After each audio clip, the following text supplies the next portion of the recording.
Absolutely. One of the best intros to a song. And I still think that should have been the first song on the album, but I know why they didn't do that. Dan here with Steven, On, Yesshift, and we, R, Father and Son. I we thought, talk about yeah. We talk about Yes and Yes's members, past and present. and Sometimes, related projects and other yeah, people they've worked with and things like that. yeah, the stuff they've worked on beyond Yes, which is the case in this instance. We are talking about a franchise that Trevor Rabin scored, did the music for. Today's the 20th anniversary of the first National Treasure movie, and that was followed by a sequel film, National Treasure Book of Secrets, in 2007. I don't And then, remember if I saw the sequel. I don't even remember. no, yeah, I'm like 90% sure that Alex and I may have seen it with you in the theater. Okay, Um, that makes I remember. I think you're right. Yeah, and then there's also a TV show which I don't think you've seen. It came out like 2 years ago, National Treasure: Edge of History, and it had a With different. Nicolas Cage? No, so it had a different cast, but it's in the same universe. It had a couple other actors from the movies who came back as their Interesting. characters. Yeah. So, and for what it's worth, I enjoyed the show. It kept my attention. It felt a bit more updated. It talked about immigration and stuff like that. It had a more diverse cast, and the Interesting. music And I just want to chime in, represent. Steve. Yeah. Folks, that's a huge compliment coming from Steve, not because he's a curmudgeon, but he's a movie critic, he's a film critic, TV critic. He knows what he loves, and he can be very critical. So it makes me want to check that out because you Yeah. like it. And we like a lot of the same stuff. Yeah, like there are definitely other shows I prefer, but I remember after watching this show thinking to myself, I feel like this is a show that I'm open to rewatching again in its entirety after it's finished. But then I Oh, got busy and I just never got around to rewatching the whole and thing. when was it But on? late 2022 to early 2023. It got Wow. canceled after a season, so maybe the viewership wasn't up to what they wanted. Tell But me, please, that it's not on Disney Plus.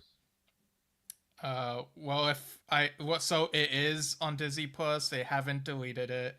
Um, so Because we're canceling Disney. It's just they've raised the price over and over. Maybe we'll just watch that and then that'll be it. okay, yeah. I mean, at least it's on there because a year and a half ago they deleted some shows, like even their own original content, like the Willow TV series. I thought that was really good. It was a shame that they removed that, and it's a whole Well, their thing. biggest Like, bofa, their biggest not faux pas, their biggest screw up was for whatever reason the Dark Crystal that's going away. Netflix. Oh, okay. Well, Disney should have picked it up. Well, I don't know. There might be some behind the scenes reason, but whatever. Yeah. But that show is still on Netflix. Like this is a huge like sticking point for me with streaming services is when they delete shows for like tax write-off purposes or whatever and don't make them available in other places. So Right. like the good thing about Dark Crystal and National Treasure is that they're still on those services, but yeah, like that's a whole thing. But yeah, rewatching the first film, like I rewatched both of these films, and I thought to myself, I was wondering if there would be this feeling of like, maybe the film looks at American history through rose tinted goggles, but surprisingly, I didn't feel much of that. So I was able to, I feel like the first film is kind of more of like, oh, look at the cool things that they're doing to solve all these different things. And then the second film, I remember preferring the second film as a kid, but when you're a kid, you think um, that some sequels are just automatically better because it's like, oh, it's the new one, it's got to be better. Otherwise, like why wouldn't it? Like Right. what would be the point if it isn't? And so And that then was you one. grow up and realize most sequels suck. Right, but I rewatched it and I was like, okay, yeah, I still have that same feeling that this feels better. Like it has the comedic dialogue with Justin Bartha's character, like they did more with him there. Yeah. Nicolas Cage in the second one got to do more moments where he really Nicolas Cages it up, like all the yelling and funny stuff that he's known for in Yeah. other things. And also like the family dynamic, they're trying to clear an ancestor's name, but also there's like the stuff going on with Nick Cage's character's parents who separated and the reasons they separated. So I thought that added a layer to it. Right. Um, but yeah, but something I want to ask, I guess I should have asked this at the top, is when did you become aware that Trevor Rabin was doing film scores? Is that something you found out around the time he started, or was it something that happened years later? I don't think I found out until, and I hope I'm not wrong about this. He did the film score for Con Air, right? Yeah, he did, Was which is that his also first Nicolas one or Cage. was this? Well, Con Air was 1997, so that was definitely earlier. I'm So trying to look up what his exact first was at the moment. so that was when I first realized, but the funny thing is somehow I don't remember knowing Trevor did the music for Treasure at the time it came out and we saw it. I think Right. we didn't realize or find that out till much, much later, which is weird. Yeah, I think I might have found out I either usually before. watch the credits and stuff, so I'm just surprised I don't remember going, "Oh yeah, I always knew that." I don't think I always knew that. No, yeah, I remember when we saw Tarzan in the theater. You had us stay after the credits so you could see that it was Phil Collins who Right. contributed to that. But yeah, I think I didn't realize until maybe around the time the second movie was being marketed, and I was browsing, the different websites of the Yes members and alumni, and I saw on Trevor Rabin's website, it said he's done the soundtrack for National Treasure Book of Secrets, and I'm like, oh wow, okay. Yeah. Um, but yeah, I looked it up. So before Con Air, he did a movie called The Glimmer Man, Huh. and he did additional music for Fair Game before that, and something called Death of a Snowman in '76. Oh, wait a sec. Was Um, that with you might be thinking of Jack Frost Yeah, from you're the right. Never '90s, mind. which we talked about last year around the holidays. That was Yeah, a that's fun one. right. Um, but yeah, so how, where do you like how often do you listen to film scores is I guess what I'm getting at. Like what's your experience with listening to film scores versus just watching them and hearing the music I during the thing? I don't know if I've ever listened to a film score to listen to the film score without watching the movie. Okay. Yeah, I don't know if I've done that, but I do love the music he did for this movie because I think the adventure theme plays right into his wheelhouse of music. Like I mean, the opening track of our show is cinema, and that Yeah. I mean, just right there says it all for me. I think it's a big part of his musical sensibilities when it comes to composing and film scoring. So I think he did a great job. I just don't remember that I knew at the time he did it. I think I found out later, but I always loved the music too, and I love the film. It's a good film.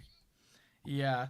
It was an interesting time when it came out cuz you touched on it, the whole adventure thing. The year before this came out, Disney also put out the first Parts of the Caribbean. Right. Um, and I think this might have also been before the Da Vinci Code and those movies came out. Maybe the books were out by then, but yeah, there's something in the air about like movies with like adventure and uncovering like secrets and conspiracies and Yeah, stuff and like that. My wife, for those who don't know, Enja loves stuff like that. She loved National Treasure because of what she says were some hidden codes and messages and stuff in there. And I felt the same way I think you did about Da Vinci Code. You liked that movie, right? I remember enjoying it somewhat when I watched it in high school, and I watched the second But one around then too. But when I watched the third one, within the last couple years, there was something about the pacing that wasn't really drawing me in. So I'm really not sure where I'd land on the the film first one was the now. best. Yeah, probably. But Yeah. yeah, but it's interesting the way they structure those things with the mystery and Yeah. stuff, and trying to give the audience the satisfaction of like, wow, we're figuring all this out as they are figuring it out. So Yeah. yeah. Yeah. And to your point about National Treasure, I think it has aged well. And I think the music has definitely aged well. The soundtrack is still great.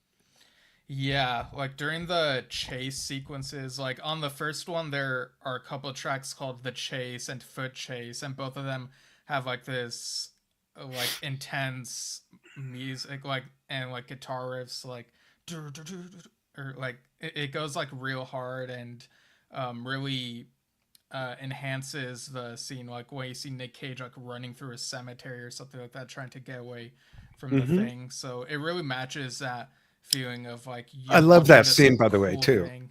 Yeah. I have a thing for Um, old cemeteries. It's not like in a creepy way. I just find, I don't know what it is, actually. It's not a creepy thing, but I've always been interested in old cemeteries. yeah, and they do make an interesting like setting and things Yeah. too. Yeah. Yeah. Um, but yeah, like this movie, I'm pretty sure I discovered it through my brother Alex. Alex is 4 years older than me. For those not Four and a half, familiar, but who's counting? right?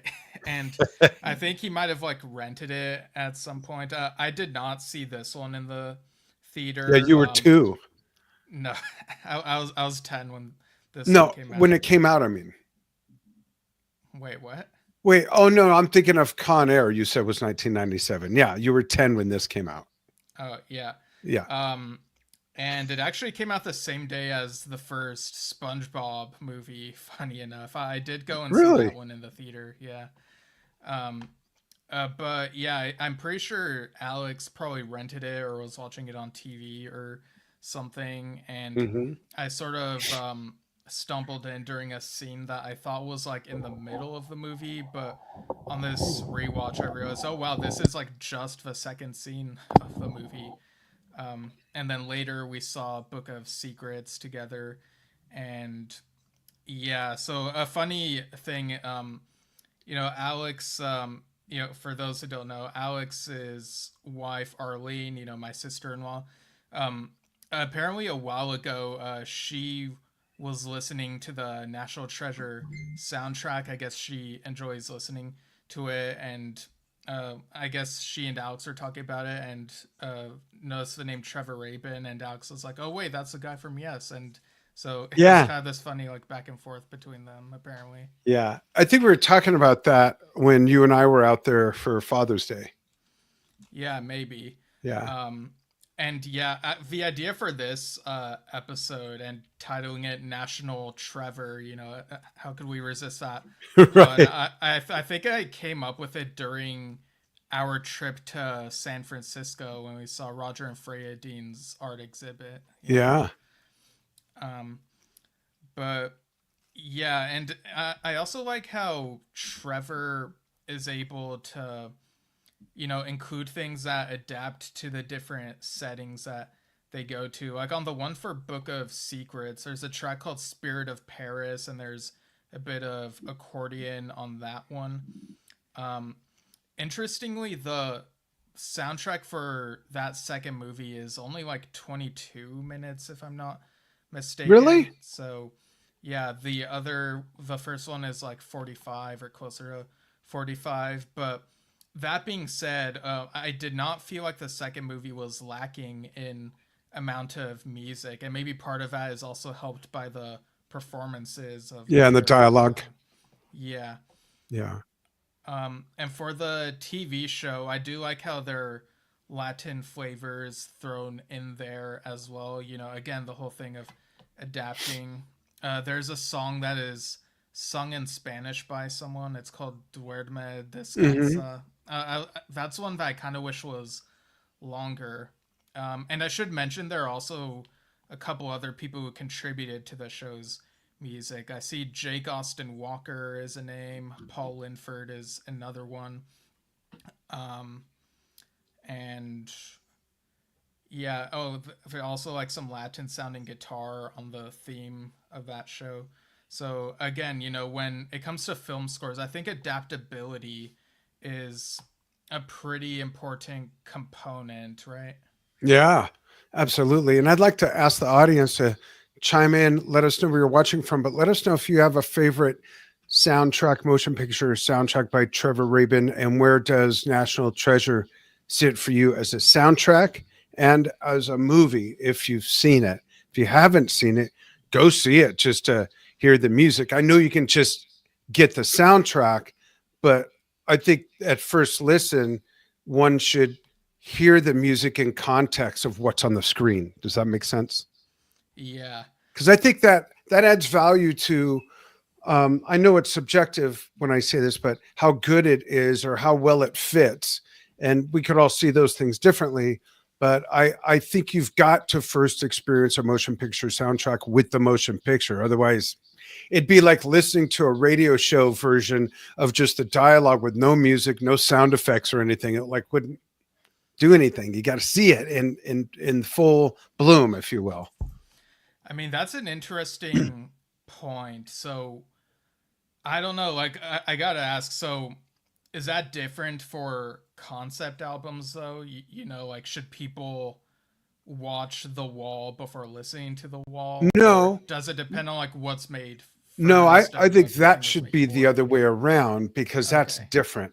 That movie was made of the album. The album was not a soundtrack made for the movie. So it's actually Right. the opposite. You know, it's different. Just like what was the other one? I just made a note of it today. Quadrophenia.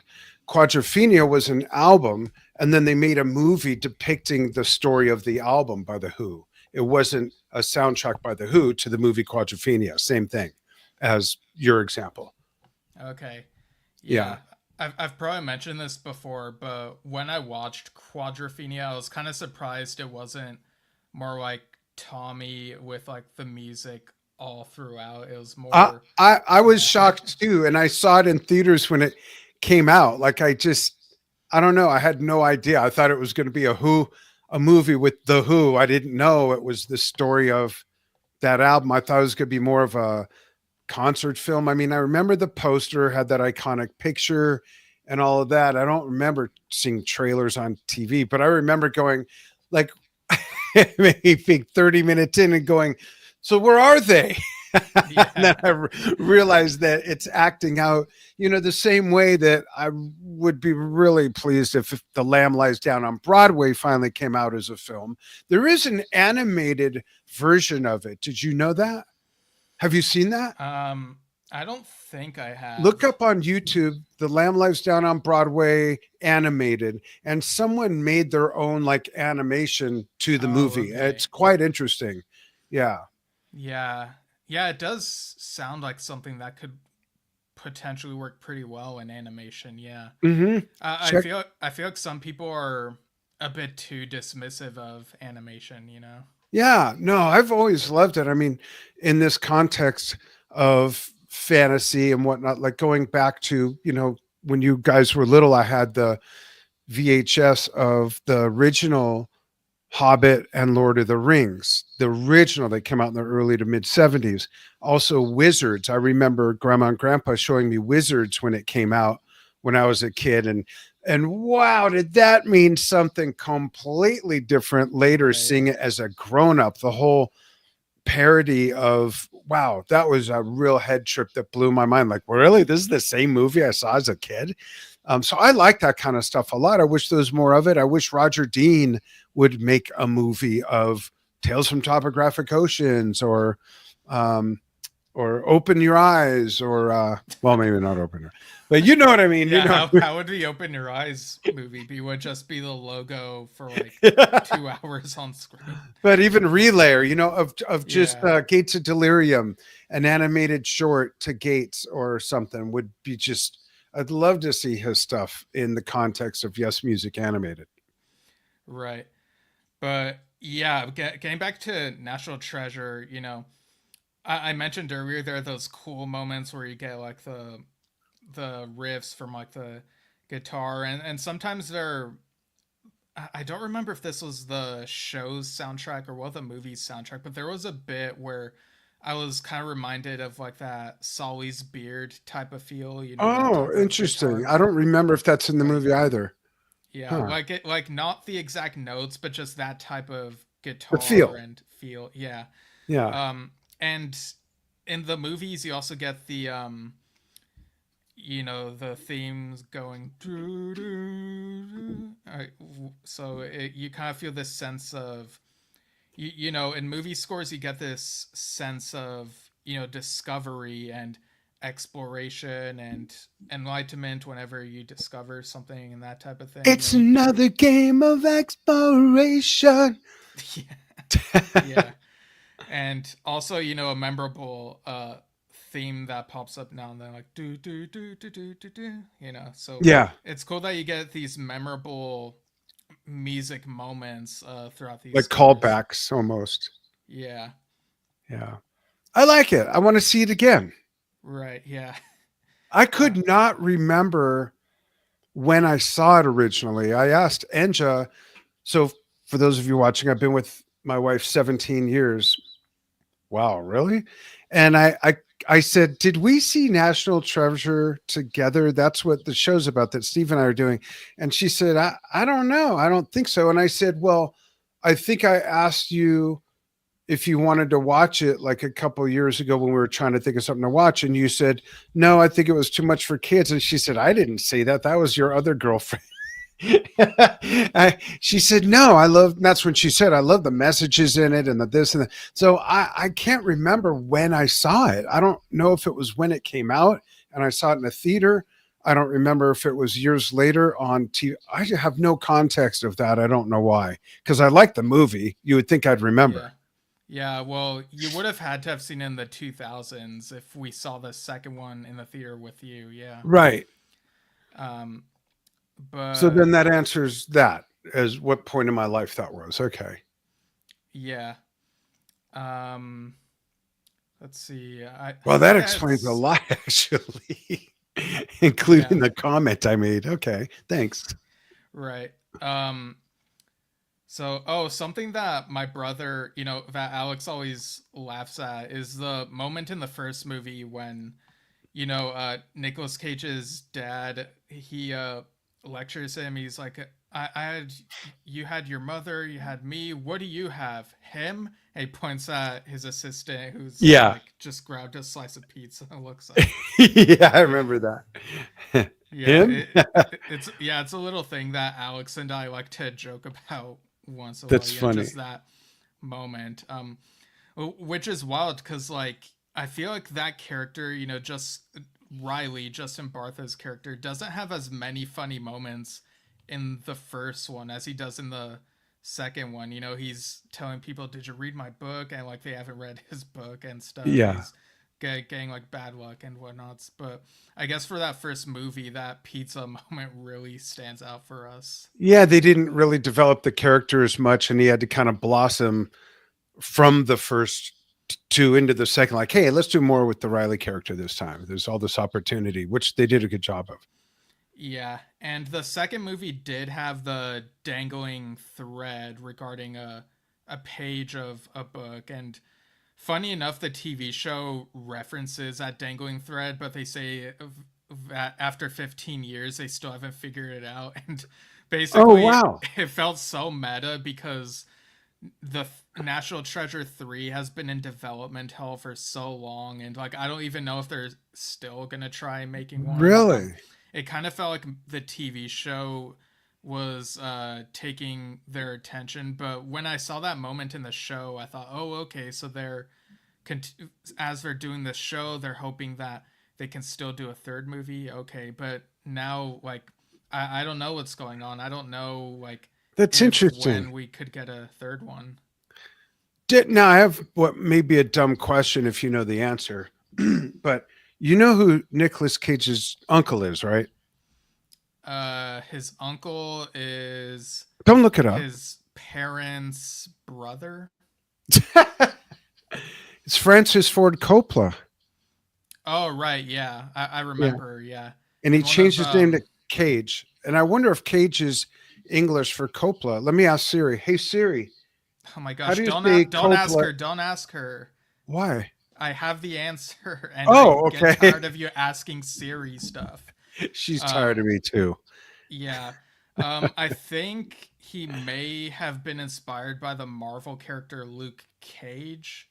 I remember hearing that, Oh, but yeah, I'm like looking it up just to double check. But I do remember hearing that.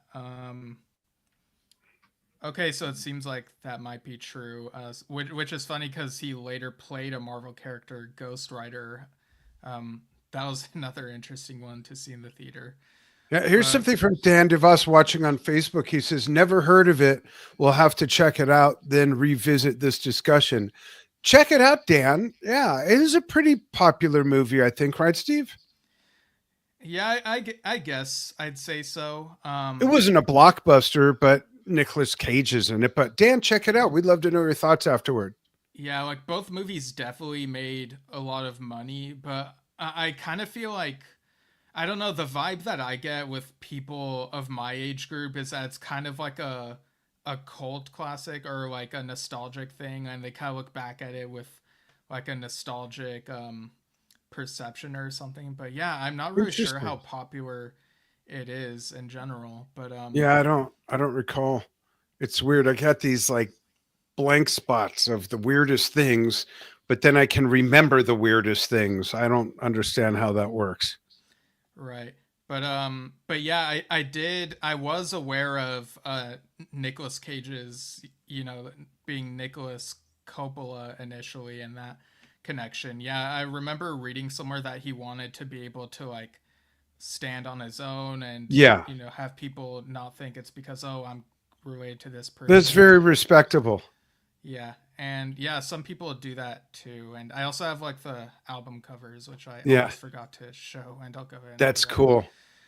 So that's the first one, and then got the second one here. One sec. Book of Secrets. I kind of wish the first movie also had a subtitle. Like that happens with movies sometimes. Like they make a first one and they're not sure if there will be a second one, so they don't bother with a subtitle. Yeah. Um, so if the first one had a subtitle, I think I would have called it National Treasure Declaration. Um, and Oh, that's because it's about the perfect. Declaration of Independence, and then it Yeah. fits that same rhythm of like Book of Secrets and Edge of History. Um, Yeah. but weirdly, the first parts of the Caribbean movie had a subtitle, Curse of the Black Pearl, but before there were any sequels, I think people just referred to it as Pirates of the Caribbean and didn't Yeah. really And I pay think too they much attention figured to that they would subtitle. do sequels, right? Yeah, like after the success of the first one. Um, so Oh, yeah, that's and there's great. the Edge of History soundtrack. That's an Yeah. Aztec pyramid, right? Or is it in It Peru might or be. I don't remember. Yeah, I'd have to refresh myself on some of the locations they go to in Yeah. I want to that watch the one, but two I do movies again remember now. liking. Yeah, I do remember liking some of the character interactions, but I think the show got some mixed reception. But Hmm. even so, it was cool that they brought back Trevor for the show.